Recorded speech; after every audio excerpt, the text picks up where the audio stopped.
wanted to do this quick review for WrestleMania 17. Now, this WrestleMania here was probably the greatest WrestleMania of all time. I remember buying this at FYE when I was a kid. I had to have it. It's on. This is VHS. People don't use VHS anymore. The tape and everything. WrestleMania, pretty good condition.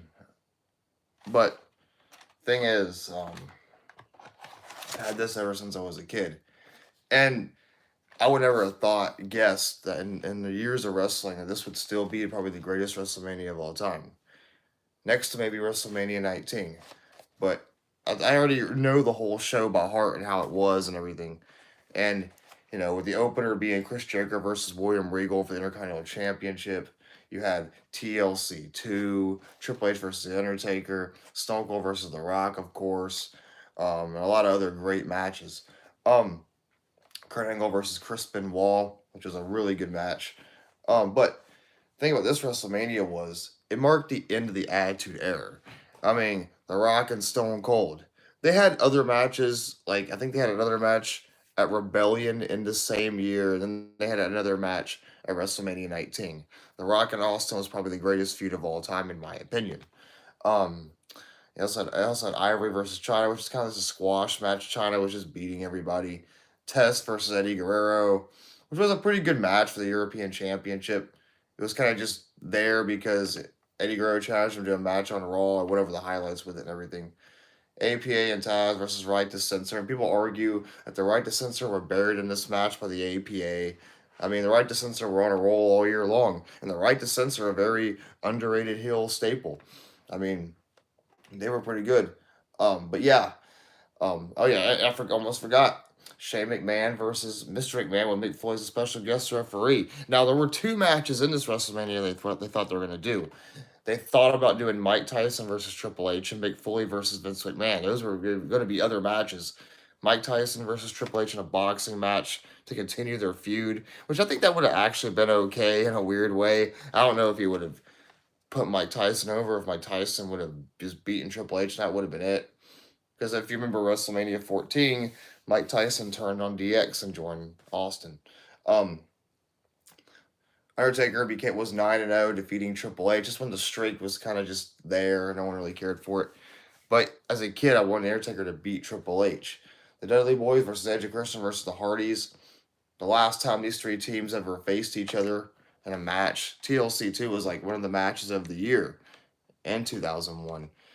Um, Also, WCW guys were supposed to invade the Shane McMahon Mr. McMahon match, but Sean Stasiak spoiled it for everybody online. They were going to do that, and for that reason, they just sat in the bleachers. So WCW guys were going to attack Vince McMahon, but that plan got scrapped too. So there was also the gimmick battle royal, where a bunch of legends, where Iron Sheik won, and Sergeant Slaughter choked him out. They had Raven versus Big Show versus Kane. There's a scene where the Big Show and Raven are riding on a golf cart, and they were this close to shutting the power off for the entire WrestleMania. This close. They botched it. William Regal versus Chris Jericho was a pretty good match too. I wasn't really fond of it as a kid. Now rewatching it was a pretty good match. Had kind of a botch ending, but oh well. Um, but yeah, just a lot of good matches. The Rock versus Stone Cold. The Rock got out of like 2 or 3 stunners, and Stone Cold just beating him with a steel chair. Now, to this day, the ending of this WrestleMania, Stone Cold regrets joining Vince McMahon and being a heel. The idea was he was going to just stun Vince McMahon to end the show, but Stone Cold kind of like felt like that was one of the worst decisions he ever made, as far as like having a heel turn like that wasn't the right timing, I guess. But Stone Cold became the WWF champion, and this was in Houston, Texas. So of course Stone Cold's gonna be really over. They were booing The Rock out of the building. Because when you're a local from Texas, it's kind of how it is. But other than that, this WrestleMania was probably the best WrestleMania ever. You can watch it on the WWE Network and give me your opinion. You can either say this one was or WrestleMania 19. I'll say this one was, because there's just so much of the Attitude Era and all we loved, and it marked the end of the Attitude Era and all that. So I'd say this was the greatest WrestleMania of all time. That's my opinion, but that's my review for WrestleMania 17. And I still have this VHS to this day that I bought from FYE for like $20 for when I was for like Christmas or whatever. I miss the VHS wrestling days. So yeah. But WrestleMania 17, great pay-per-view, great WrestleMania, and probably the greatest pay-per-view of all time.